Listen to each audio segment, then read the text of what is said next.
On a freezing December morning, as temperatures dropped to 11 degrees, 24 supporters gathered outside the Manhattan courthouse. Inside, Luigi Mangione appears unshaven and visibly stressed, wearing a maroon sweater and khakis. His attorney, Karen Friedman Agnifilo, rises to speak. "My client's rights are being violated. He's being prejudiced by statements made by government officials."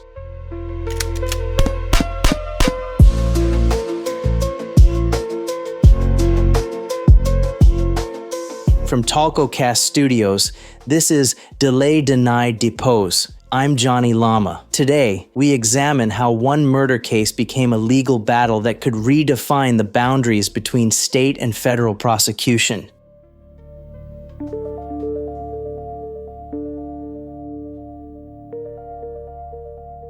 Mangione faces an unprecedented legal battle. 11 state charges including terrorism, 4 federal charges that could bring the death penalty, and 5 pending charges in Pennsylvania. But legal experts are calling this a dangerous overreach. Lara Uretzian, a Los Angeles-based criminal defense attorney who has been following the case. "I just don't see a jury convicting him of first-degree murder committed in furtherance of terrorism. The enormous public support could not have been anticipated. This could backfire on the prosecution." The prosecution's case presents a puzzling contradiction. State prosecutors claim this was terrorism meant to influence a group. Federal prosecutors argue it was about stalking an individual. As Karen Friedman Agnifilo points out, these are completely different theories. "I've never encountered anything like this in my 30 years of legal practice," she said. "This is highly unusual." The second thing I want to make a record of, Your Honor, is I'm very concerned about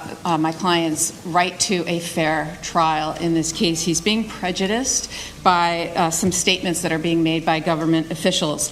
Like every other defendant, he is entitled to a presumption of innocence. But unfortunately, the way this has been handled so far, his rights are being violated. And as you know, Your Honor, there's a wealth of case law guaranteeing his right to a fair trial. Defense attorney Linda Kenny Baden believes that the terrorism charge is a stretch and that Luigi was only trying to get revenge for what the insurance companies had done to the little person. The state alleges Mangione killed Thompson to intimidate or coerce a group of people. The federal case claims he stalked an individual. As his attorney points out, these theories seem to conflict. They have conflicting theories in their indictments, and they're literally treating him like he is like some sort of political fodder, like some sort of spectacle. However, Llama Ramani, a former federal prosecutor, explains that this isn't your typical terrorism case. It supports the argument that Mangione is being treated differently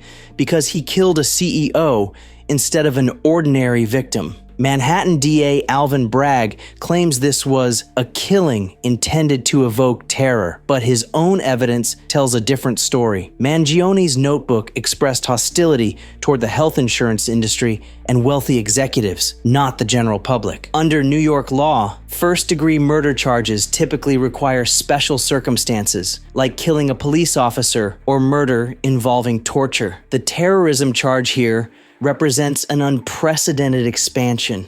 As far as the evidence goes, prosecutors point to surveillance footage, a matching firearm, and perhaps most damaging, Mangione's own words. His notebook, found during arrest, contained an August 15th entry. The details are finally coming together. The target is insurance because it checks every box. Karen Friedman Agnifilo, Mangione's attorney, immediately challenged the theatrical nature of his transport to New York. What was the New York City mayor doing at this press conference?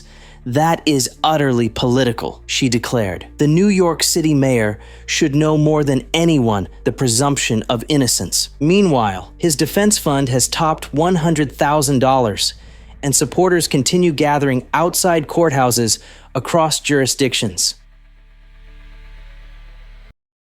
Next time on Delay, Deny, Depose, as preliminary hearings begin in both state and federal courts, legal experts question whether prosecutors have overreached. With the death penalty now on the table, can the government prove this was terrorism when growing public support suggests it may have been something else entirely?